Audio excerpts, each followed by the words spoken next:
to tell people during those days that God is giving warning. If Cookies was a woman, For a young man hungering for the Lord's work, distance is never an issue. As young professionals from across the North Philippine territory stormed down to the South to grace a 3-day convention to rediscover and reconnect on the event's theme, Limitless, here in the pristine islands of Caramoan, Camarines Sur. More than 60 young professionals from 7 different missions all over Luzon has actively participated in a union-wide event today. In an interview with the Youth Department of the North Philippine Union Conference with the leadership of Pastor David Morado, explained to us some of the highlights of the program. Highlights ng program ng Young Professional Convention ay para immobilize natin ang mga young professionals na sila ay mag-involve sa ating iglesia. Especially ang programa natin ngayon sa ating church ay total member involvement.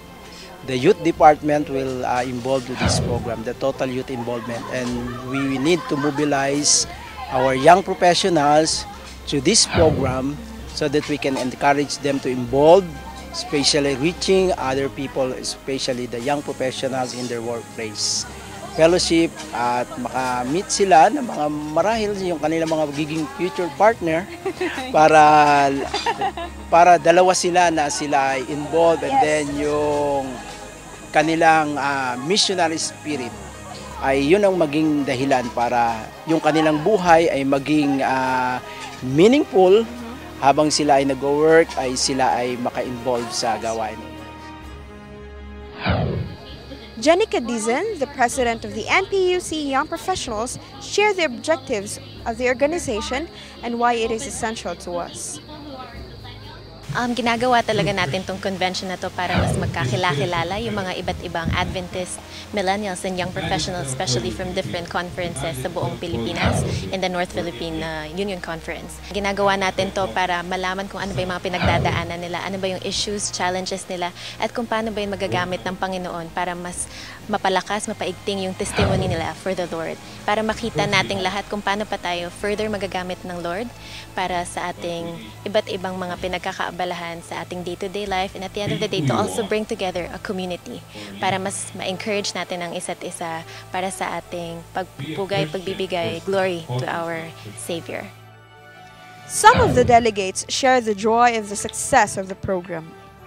The important output of this activity is, I think, when we go to our workplaces, we will be more energized and refreshed, and of course to also impart the lessons and messages that we were able to gather from the interactions and from the talks, from the topics that the speakers shared to us.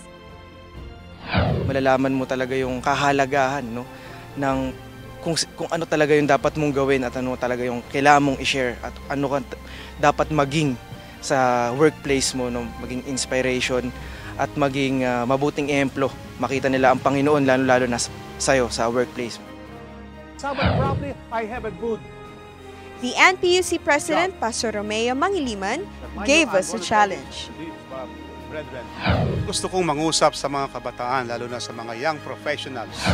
Kayo ay malakas, may impluensya, at tayo ay may gawain sa ating iglesia, total member involvement. At maaring sa mga kabataan, total Y involvement natin. Sapagkat kayo ay maraming impluensya, mga kapatid. Bilang pagkatapos ng gawain ng ating Panginoon, kasangkot kayo sa gawain na ito. At gayon din, gawin nating mga alagad ang ating mga naikayat sa Panginoon. Kaya nga, isang hamon sa inyo bilang mga kapatid sa iglesia, makisangkot tayo sa gawain ng pangangaral. Tayo ay mag-nurture sa ating mga bagong kaanib ng ating iglesia. Yung mga naikayat ay papanatilihin sa iglesia at bilang mga alagad. Mabuhay tayo sa liwanag ng Ebanghelyo inanais natin. The seminar aims to enhance the leadership characteristics for the future in order to prepare the young professionals in doing greater challenges with God. More programs are yet to come. Let us help make a difference by allowing ourselves to be a channel of good news, by sharing love and to change lives. This is Luis Angeli Ordinario, sharing hope today.